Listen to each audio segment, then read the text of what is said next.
Bonjour, bonjour et bienvenue sur KTV en direct à la télévision, à la radio et sur les réseaux sociaux pour ce temps de parole concerné pour parler de la scolarité et pour en parler évidemment qui de mieux que le recteur Gilles Albou. Bonjour. Bonjour. Merci d'être présent ce matin. Vous n'êtes pas en vacances, vous? Pas encore. Pas encore, oui. Vendredi, on va en parler d'ailleurs de tout cela. Faisons déjà un petit bilan, monsieur le recteur, sur le début de cette année, depuis la reprise au mois d'août. Écoutez, cette année, elle est surtout marquée par une grosse évolution de nos effectifs. Vous vous souvenez, à la rentrée, 3700 élèves en plus dans le premier degré. J'ai les chiffres encore là et pas loin de 1500 dans le second degré. C'est notre volonté de continuer à scolariser tous les enfants. Donc on le sait, je le répète tout le temps, hein, priorité à la scolarisation de tous les enfants à partir des grandes sections. Et puis ensuite, nous mettons en place des dispositifs plus adaptés pour les petits et les moyens, petites sections et moyennes sections. Et puis sur les collèges et les lycées, priorité aussi à limiter les sorties après la troisième et après la seconde d'élèves sans diplôme et sans formation. Et c'est la raison pour laquelle on continue à développer notamment la voie professionnelle avec ces dernières années plus de 1500 places qui ont été créées dans la voie professionnelle, ce qui nous permet là aussi de donner à ces jeunes des perspectives. Je rappelle, hein, la voie professionnelle, c'est une voie d'excellence. On l'a vu la semaine dernière, puisque c'était la semaine des lycées professionnels. On était sur le lycée de Cahagny avec l'ouverture des nouvelles formations, notamment en boulangerie. En boulangerie, vous l'avez parlé, ouais, bien sûr. On le verra prochainement aussi avec les formations sur l'hôtellerie, mais on pourrait le dire de tous nos lycées professionnels, sur les métiers du bâtiment.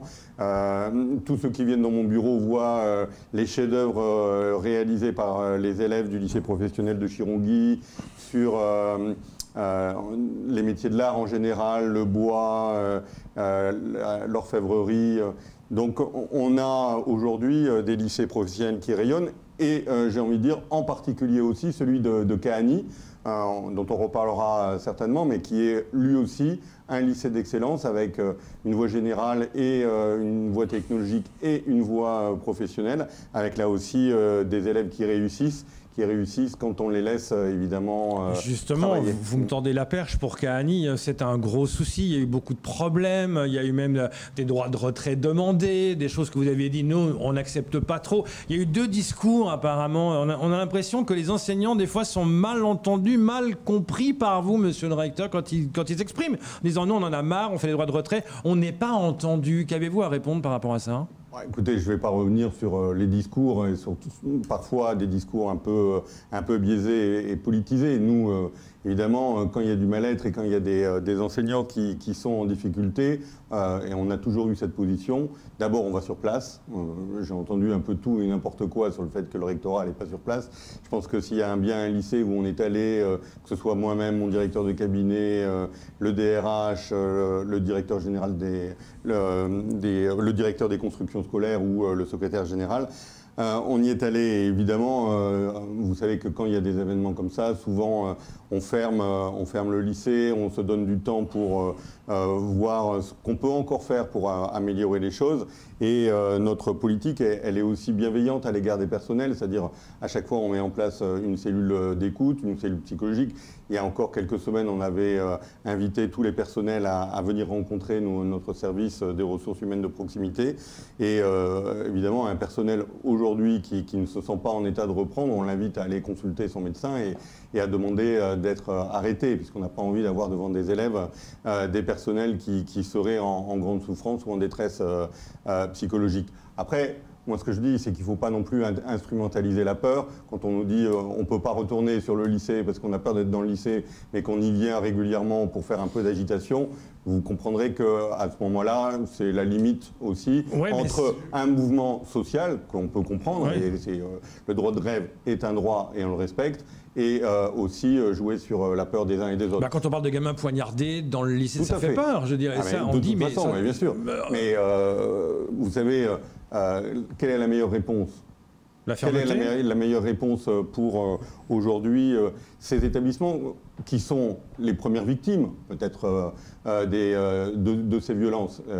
Les premières victimes, ce sont les jeunes, ce sont nos personnels. Nos établissements, on nous dit aujourd'hui il y a de la violence dans les établissements, comme il y a de la violence sur l'ensemble de l'île. Et d'ailleurs, elle ne s'est pas arrêtée avec les vacances scolaires.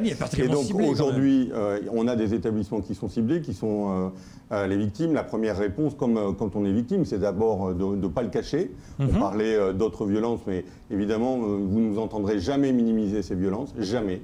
Voilà, donc il faut qu'on en parle, il faut qu'on traque aussi les agresseurs, c'est ce que nous faisons, main dans la main d'ailleurs avec le procureur, avec les forces de l'ordre, il faut les arrêter, il faut être sévère, y compris dans nos conseils de discipline, il faut sécuriser tout ce qui est sécurisable. Enfin, on a des dizaines de gendarmes mobiles qui sont en faction devant, devant ce lycée. La preuve, c'est que vous étiez venu souvent pour parler de ça, de sécurité, mais on voit que ça continue. Donc, quel est le message qu'on doit passer? C'est que cette jeunesse, évidemment, il faut l'éduquer.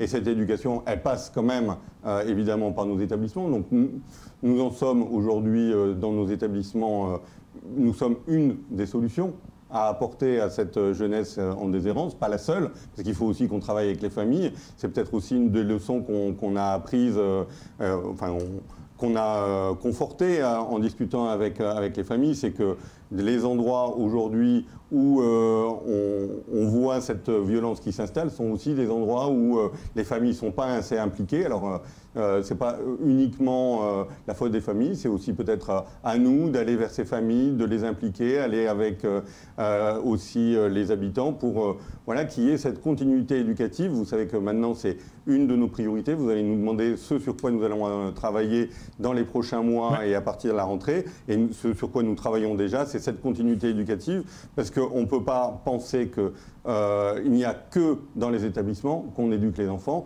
On le voit, on manque aujourd'hui cruellement d'infrastructures culturelles, sportives. Vous parliez du cinéma tout à l'heure, le seul cinéma, fermé, mais un seul cinéma sur l'île, et encore, on ne sait pas s'il va continuer à fonctionner.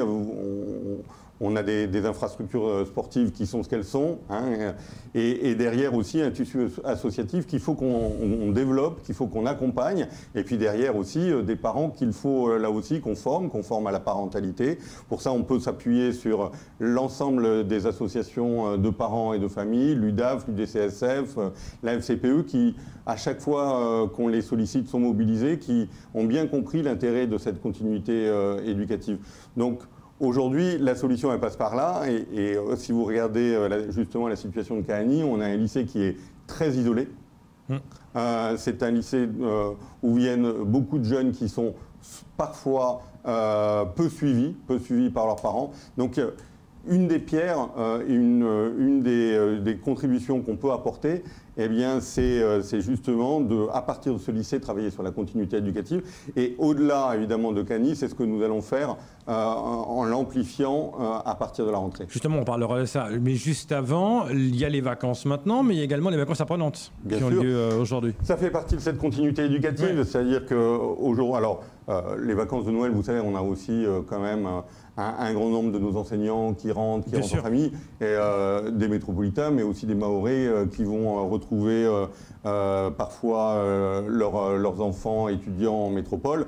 Donc on aura moins de personnel mobilisé pour ces vacances apprenantes pendant ces vacances, mais on en aura. Donc je pense que j'irai là aussi encourager et remercier les équipes. Je crois que cette semaine je serai à Sada, la semaine avant la rentrée j'irai à Kuala. On a des établissements qui continuent à travailler avec nos jeunes dans ce principe où on mélange des activités, on va dire, plutôt scolaires avec des activités plutôt éducatives au sens large. Et puis, de la même manière, j'irai sur alors, on ne dit plus des centres aérés maintenant, mais des accueils collectifs de mineurs et des actions que les uns et les autres mènent pendant ces vacances, là aussi, pour accueillir les jeunes, leur ouvrir des nouveaux horizons. Et puis, travailler sur ce vivre ensemble, parce que des jeunes qui continuent à venir dans ces établissements, des jeunes qui viennent de différents villages, qui continuent à pratiquer soit du sport, soit d'autres activités activité plutôt ludique, c'est aussi travailler sur le vivre ensemble. Je me souviens être allé pendant les dernières vacances au collège de Mouroalé, à Tsingoni, là aussi où on avait lancé beaucoup d'activités pendant les vacances ouvertes, à un moment où c'était pas évident de rassembler dans le même établissement des jeunes de Mireini et de compagnie. Eh bien, il faut qu'on continue. Vous me parliez de Kahani, vous me parlez de Tsingoni. Qu'est-ce que ce serait si on baissait les bras et si on arrêtait? Et si on disait, mais finalement, eh ben, non, on ferme ces établissements, on attend que les jeunes s'apaisent tout seuls d'eux-mêmes dans les quartiers. Notre rôle, aujourd'hui, il est évidemment de les instruire, de les préparer vers des nouveaux métiers, mais aussi de les éduquer. On pourra revenir sur la semaine dernière, qui était la semaine de la laïcité. C'est partager avec ces jeunes des valeurs aussi, de travailler sur le vivre ensemble, de travailler sur les valeurs de la République. Et c'est la raison pour laquelle, évidemment, au-delà de la compassion et l'émotion qu'on peut partager avec nos enseignants, il faut, avec tous ceux qui le peuvent, continuer à ouvrir nos établissements. Objectif 2022, c'est quoi? Le 2022, vous savez, alors il y a évidemment comme priorité cette continuité éducative. On va beaucoup travailler sur les PEDT, les projets territoriaux en lien avec les communes. Là aussi, pour donner un coup d'accélérateur à ces actions périscolaires qu'on peut mener pour les jeunes, pour que ce qu'on fait à l'intérieur des établissements se continue à l'extérieur. Je pense notamment aux opérations Devoirs faits, donc ça c'est le premier point.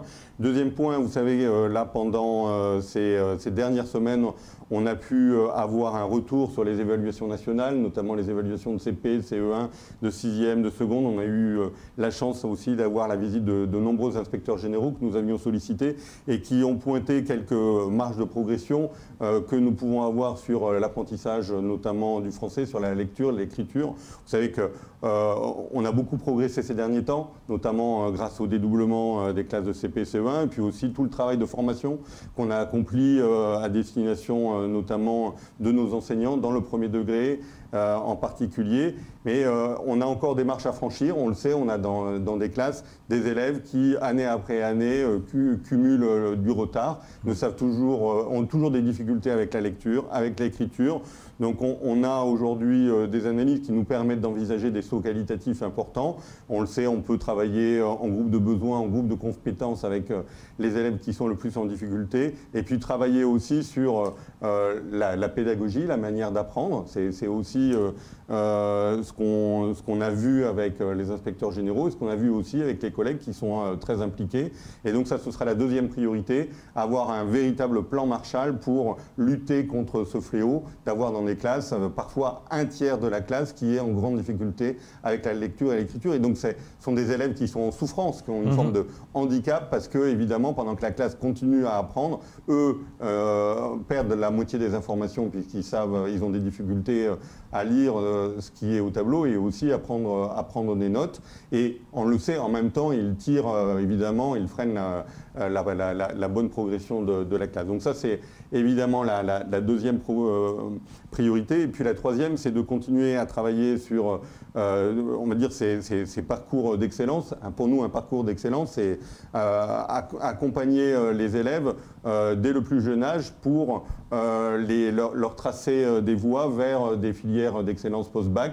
C'est ce qu'on appelle notamment les cordées de la réussite. C'est tout l'enjeu des conventions éducation prioritaire que nous avons signées avec Sciences Po. C'est aussi tout l'enjeu de développer sur l'île des formations universitaires d'excellence. Vous savez qu'on a eu la visite de la ministre qui a souligné le développement du centre universitaire qui se projette vers une université de plein exercice. On va ouvrir une troisième classe préparatoire aux grandes écoles de commerce. On avait là les responsables du concours encore cette semaine. Et donc donner à des jeunes qui ont beaucoup d'appétence mais qui parfois ont du mal à se projeter, leur donner des pistes et leur donner aussi des parcours sécurisés pour qu'ils se projettent comme n'importe quel élève de métropole et qu'ils se projettent vers ce qu'on fait de mieux, vers des parcours d'excellence. Et je le redis, parmi ces parcours d'excellence, ça peut être des sections sportives. Il faut aussi qu'on développe ces formations autour du sport. Ça peut être aussi la voie professionnelle professionnel qui ait un vrai parcours d'excellence. Ça peut être aussi de travailler sur les langues, ouvrir des sections internationales, c'est ce que nous allons faire à la rentrée. Et est-ce que vous allez mieux aider peut-être les mairies concernant les établissements premier degré quand on voit certains parents d'élèves ou certains commentaires en montrant des états dans certaines écoles qui sont dans délabrement, enfin c'est pas des conditions humaines quelquefois, alors c'est pas vos compétences, et même est-ce que vous allez vous mieux encadrer tout ça pour mieux les aider pour que ça joue mieux, parce qu'il y a beaucoup de problèmes quand même. Alors, là-dessus, je voudrais quand même dire que les mairies ont fait déjà énormément de progrès. Moi, quand je suis arrivé, il y a déjà 2 ans et demi, les mairies rechignaient à inscrire les élèves. C'est déjà une page qui a été tournée. Aujourd'hui, la quasi-totalité des mairies sont dans une démarche très positive pour inscrire les élèves.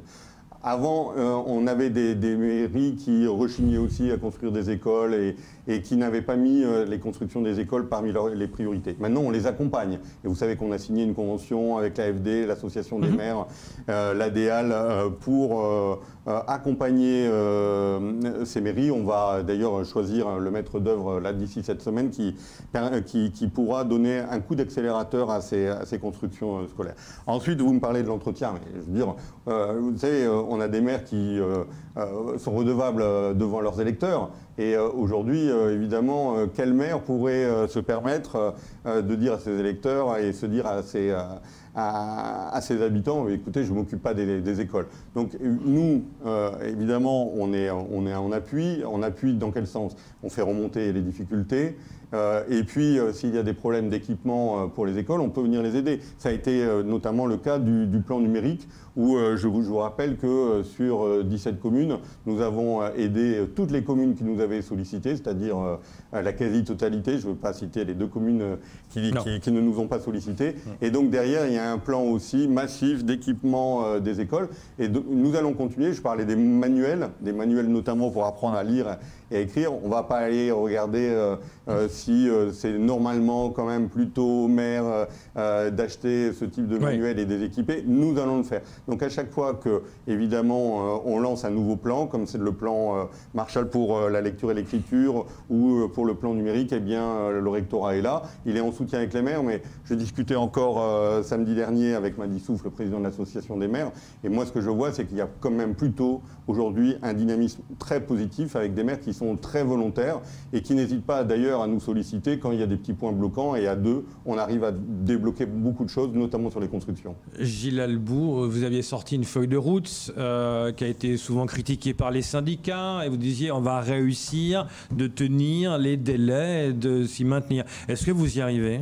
Alors, la feuille de route RH, ressources humaines, je ne pense pas qu'elle ait été critiquée par les syndicats. Je pense qu'elle était d'ailleurs vraiment partagée avec l'ensemble des organisations syndicales, y compris évidemment sur des points de progrès, sur les conditions notamment d'attractivité sur le territoire.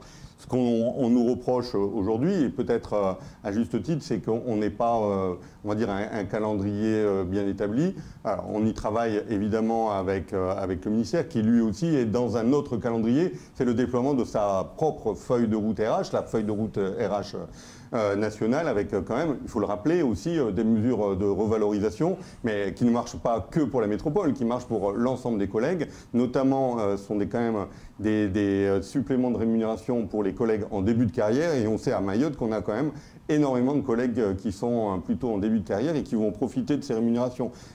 Aussi des belles mesures pour nos personnels AESH. Et on le sait, à Mayotte, c'était une grosse demande, vous vous en souvenez, oui, de nos personnels AESH. Donc, et je pourrais citer beaucoup d'autres mesures nationales qui vont dans le bon sens et qui profitent à tous, dont nos collègues à Mayotte. Oui, mais certains syndicats disaient, le problème, c'est que j'ai pas de date. Certains disaient, il n'y a pas de date, donc c'est que du blabla. Et en parallèle, évidemment, il faut qu'on déploie notre feuille de route. La priorité, on le comprend au niveau national, c'est d'abord de déployer la feuille de route nationale. Oui. La nôtre n'est pas oubliée. Il y a eu des discussions qui ont commencé, qui vont se poursuivre au mois de janvier.